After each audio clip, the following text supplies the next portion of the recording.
When humans face an unbearable weight of the heart, they often carve out fragments of those memories and throw them into the darkness beyond the black door. Sometimes it is a painful regret, or it may be a longing so dazzling that they cannot bear to keep it close. People believe that those pieces have vanished forever, but on the cold floor that everyone has turned away from, there was an old woman, gathering the countless memories of abandoned emotions, like jewels. How does it bloom into brilliant life in a valley where no one seeks? The story of that mysterious garden begins now. The stillness of the desert visits the temple every night with a different weight. When the dark Lord Naksar approaches, the warmth that had been heating the sand during the day disappears without a trace, and the chill that pierces the bones sweeps across the temple floor. It is the silent pressure that seeks to take away the warmth of all living things. With a hissing sound, the third incense candle on the altar began to burn. As the sharp yet fishy scent brushed past my nose, Naksar's voice echoed from the depths of the darkness. It is a cool yet imposing voice, as if dry sand is mixing. Blind woman, yesterday you said that the fragments of memory hold more power than death. But to my eyes, they are just worthless fragments scattered in the darkness, abandoned by their master.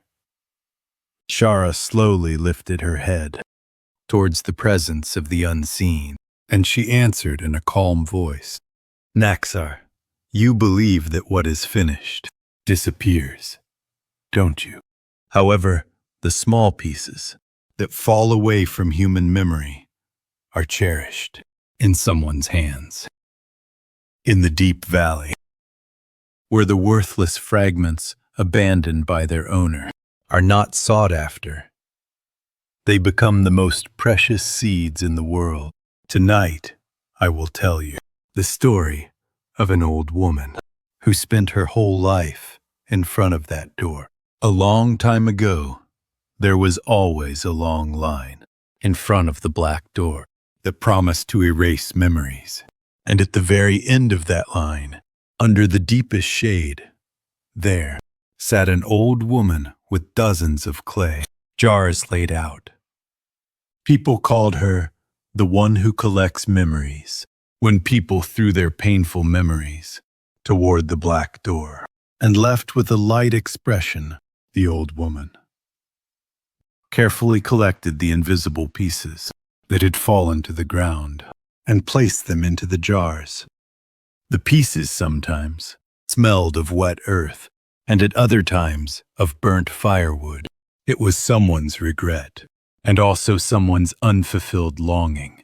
The village's great merchant, Assam, watched the old woman's strange behavior closely, curious about the old woman's way of treating what others considered garbage with care. He asked her one day, Grandma, why are you collecting such useless trash? It's nothing but poison and a curse, the old woman replied with a gentle smile. People throw this away thinking it's poison, but in fact, it's the most precious seed in this world. For some, it may be a hell they want to forget, or a longing too heavy to bear. But in this barren land, there is no better nourishment than this. With his curiosity growing even more, Assam quietly followed the old woman, who was carrying a jar and setting out on the road. The old woman headed towards a remote valley in the desert, where not even footprints could be found. The merchant held his breath as he watched the old woman pour out the memories from the jar. At that moment, something magical happened. The memory of someone sad. Tears turned into a green sprout on the sand, and the voice that someone longed for became a cool spring water.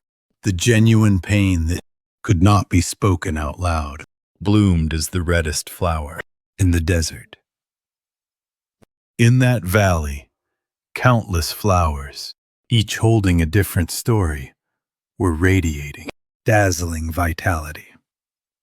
The vivid blue flower tinged with the color of regret, and the golden vine, imbued with memories of joy, intertwined brilliantly, filling the air with a single, vast, and poignant fragrance that could only be named longing. Merchant Assam was utterly captivated by this unfamiliar, yet beautiful landscape he was encountering for the first time in his life. As the candle burned down to about halfway, the silence of Naksar felt heavier than usual. To create a fragrance from the fragments of memory is truly remarkable. Old woman. Shara smiled quietly. O Naksar, death speaks of an end, but memories linger like a fragrance, whispering of new beginnings. Assam saw something more mysterious than anything else in that garden, but at the same time, it touched upon the ugly desires hidden deep within humanity. Encountering a flower that blooms from someone else's emotions carries a weight that must be borne. Before long, the wick of the scented candle began to burn its last flame and started to fade. As the presence of Naksar became hazy, like fog, a hint of light began to shine from beyond the horizon of the temple. Desire. Now it calls for greed. My lady, tell me what you saw in the garden of Asami tomorrow night. It is the desire he faced. As the presence of Naksar disappeared, a dazzling morning returned to the desert. Shara thought as she gently touched the cold ashes left on the altar with her fingertips. Perhaps the life of a human, who is even curious about death, reveals its true nature only when the painful fragments we wanted to discard meet the mirror of desire. The merchant Assam who peeked into the hidden garden. What kind of outcome will the scent of truth he faced bring him? If your precious memories bloomed like flowers, what kind of fragrance would they have? Please share your stories in the comments.